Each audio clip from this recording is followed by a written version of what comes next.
So, viewers, joining me now is a very, very special guest, Mr. David Usher. So, thank you so much for finding out time to do this interview. Thanks. Great pleasure to be on with you. Yeah. Sir, our special focus has always been on Canada, especially the transnational gangs operating in Canada, the rise in criminal activities in Canada in terms of money laundering, in terms of fentanyl nexus that you speak about. Would like to know from you, what are the latest details you have as far as fentanyl money laundering nexus in right now operational in Canada is concerned, and talk to us a little bit about its links with the Chinese Communist Party. Yeah, well, what we're seeing in the United States and Canada is pretty much identical now. It's just a little more obvious in Canada because the Canadian government, unfortunately, has not enforced this law as well as we have. But we have done a rather poor job, actually, in the United States, other than interdictions. We interdict lots of fentanyl pills. It's incredible. We've interdicted more pills than can kill every American citizen several times over. But that's not working. I've been focused on the financial side of things. To me, I worked on the FARC in Colombia, going after them, Lebanese Hezbollah, IRGC Quds Force in Iraq, Al Qaeda, ISIS, and Sinaloa. And every single time when we've been successful, we've hit the money. Okay. The money side of this has not been affected particularly, and the drug cartels are in it for the money. So what we're seeing is a lot of the command control of the money laundering is happening in Canada, and that's extending into the United States, where the phone we would arrest frequently not so senior people picking up money on the street for the Sinaloa cartel here in the United States. They would be calling Canada for direction as to where to drop the money. So, we know there's a Canadian nexus. And then Canada has a huge problem in itself where thousands and thousands of kids are dying every month in Canada.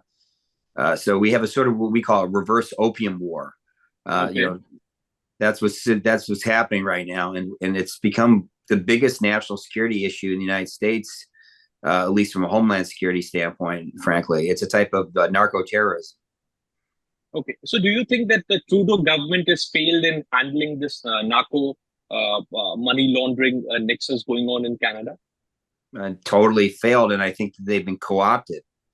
The reporting of Sam Cooper, who's a great investigative journalist who I know you follow, has shown that the Chinese Communist Party has, through its United Front Department, doled out huge amounts of money. And we've seen this recently, just 2 days ago in the U.S. with this woman, Ms. Sun, who worked for Kathy Hochul, the governor of New York, and before that, her predecessor. And she was been arrested by the FBI for being an agent of the Communist Party, trying to deflect all sorts of negative news against China. Fortunately, we don't have negative news against India. I am fascinated to learn about the gangs from India that are operating in Canada. I've heard about it. But we haven't seen that much in the U.S. I did work on a case years ago against I think they were called the Menins or Memons. I'm sorry, it's a caste of people that launder money from India. It was a fascinating case. But frankly, we've had great cooperation with the Indian government over the years, and I hope it continues because we need your help. And if you want, I can tell you a little bit more about how the Chinese are trying to manipulate India. Yes, David, I was about to come to that point. I want to understand from you that how the Chinese influence arm is operational in the Canada. They are handling the money laundering. They are also into fentanyl, smuggling. Talk to us a little bit about it. And in fact, we have also been told that there are a few selected players. And in fact, Chinese students are also being used as a part of this cartel. Talk to us a little bit about that. Yeah, I mean, the Chinese students are being used extensively in the United States, but also in Canada to pick up the money. The whole money laundering cycle is that the whole way this works. Rich Chinese people want to get their money out of China. They only have $50,000 a year they're allowed to legally export. They want to move millions, and they are moving millions. So the way it works is, and this came out in a DEA press conference in June, out in Los Angeles. The money, the rich Chinese people consign their money or give their money to Chinese money brokers affiliated with the Chinese triads, which are organized crime groups of China. Okay. In China, then they buy fentanyl precursors, the chemicals that go into making fentanyl, export it to Mexico, and then it gets exported to North America, both the United States and Canada. And at the end of the day, we see Chinese money launderers using Chinese students frequently to pick up the money. We have thousands of students, at least in the last 5 years, we've observed pick up money in the total of the money in the billions of dollars, and not just Canada, but in the United States. And that money is going into real estate in the United States and Canada. You go to Vancouver, it's controlled by Chinese. The real estate market is totally controlled by the Chinese. And the thing is, I mean, the Chinese trying to get their money out are not necessarily bad people. The Chinese picking up the drug money aren't necessarily bad people, sort of, especially the students. But behind this is the Communist Party. We are certain, and I learned this at the State Department when I led the investigation into Chinese fentanyl trafficking in North America. We learned that these Chinese students are being coordinated by Communist Party elements in the U.S. And so this is basically an act of hybrid warfare, if not act of economic war, or certainly drug war against the United States and Canada. I mean, we're Canada and the U.S. are facing the same thing.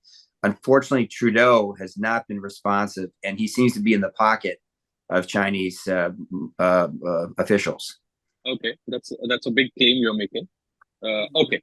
Also want to understand from you how the banking system is being exploited in this entire money laundering nexus. Well, the banking system's been exploited to get the money to Mexico initially through buying the chemicals and exporting them, but that's all being done through the major Chinese banks. Okay. So that when people want to get their money out, they give it to a Chinese money broker, a gang member. They go to a bank in Hong Kong and send the money. Will take the money from Hong Kong frequently, buy chemicals back inside mainland China. It's a little complicated. And then the chemicals get exported to Mexico. And then at the end of the day, if there's a profit, which there always is for the triads, they'll get paid a percentage wired back to China from money brokers in the United States and Canada. But they never actually wire the money. They just give them a little code with a bank account number where the money's going to appear. It's called flying money or feng shui. I think I saw some name like that. They pronounce it in Chinese. I'm giving a bad pronunciation. It's flying money. And so the money is never really, a lot of it doesn't really move physically. It's just moved it's moved virtually. Okay. So, but the Chinese banks are fully aware of what's going on. I mean, we briefed them extensively and they told us they have no activity. And we showed them large amounts of evidence based on wiretaps, and they refused to admit it. But did your government put pressure on Justin Trudeau's government to act against these nexus, these money launderers working, so actively in Canada? We've tried, but the Trudeau government is not just receiving what Sam Cooper says are bribes from the Chinese government. I can't verify that, but something's going on because the Chinese, every time we raise it with the Canadians, we don't get a really enthusiastic response. They just sort of say, oh, well, these people have their rights. We're being racist for singling out the Chinese, et cetera, et cetera. So, the Chinese the Chinese government has actually infiltrated Canadian intelligence. There's a case it's very public involving a guy named Cameron Ortiz. Okay. Cameron actually was someone who was in some ways a counterpart of mine. He was in charge of intelligence for the Canadian Canadian Mounted Police, the Mounties as they're known, which is the Canadian National Police. He has, I believe, admitted being a Chinese paid agent. So the head of drug intelligence for the Canadian Police was on the take from the Chinese government. Okay. I mean, there have been multiple investigations launched both in United States and Canada. In fact, the foreign affairs committees have been speaking about the Chinese police stations active in both the countries, the Chinese spies, the recent incident of the of two of the spies working at the governor's office. Uh, where do you think this has an impact? Do you think that this money, this money might of Chinese play an important role in the democracy of or democratic process of both the countries? Well, I mean, look, I live in the United States, in the Washington D.C. In Washington D.C. I don't live in Canada. I've worked a lot in Canada over the years. Yeah. The Canadian people are great. Canadian police are actually really excellent. It's when it comes to prosecutions that things break down, and that's where politics seems to get involved in Canada, as far as I can tell. And the question is, how much of this top down, where Trudeau's telling his attorney general or head of Ministry of Justice to lay off the Chinese, or is it because there's some complicity due to money going under the table? I mean, I have no idea. And frankly, I don't really care, because we lose 100,000 Americans a year from this murderous wave of fentanyl trafficking. The Canadians are losing, I don't know, 15 to 25,000. It's pretty huge for them too. But you're sure that that this particular nexus has direct links to Chinese Communist Party? Yes, absolutely sure. Yeah, we know that. And Director Wray from the FBI has testified to that regarding the United States. I mean, we don't talk about Canada normally. I'm ready to talk about Canada just because it's seems to be the command control point where we see a possibility. And this is my message is of hope that we'll be able to crack down on this by explaining to the Canadian leadership how important this is to us. It's not just about Canada and its own civil society with Chinese residents. This is the murder wave is killing more people in the United States and Canada than we lost in Vietnam every year, roughly. If you look at the total number of deaths, not just from fentanyl, but also from methamphetamine coming from China directly. And who are the main players in Canada? Who are the main players? Well, I mean, this Sam Cooper is worth interviewing. But his analysis, I think, is correct. There's a number of People's Liberation Army officers or former officers, including a general level people in British Columbia, and then in Toronto, there's something called the Big Circle Boys, whose leader is a guy named Seichi Lop. We helped arrest him in 2019 at Amsterdam in the airport at Schiphol. He's been extradited to Australia, an awful long way from the United States and Canada, and he's the biggest drug arrest in the history of Australia.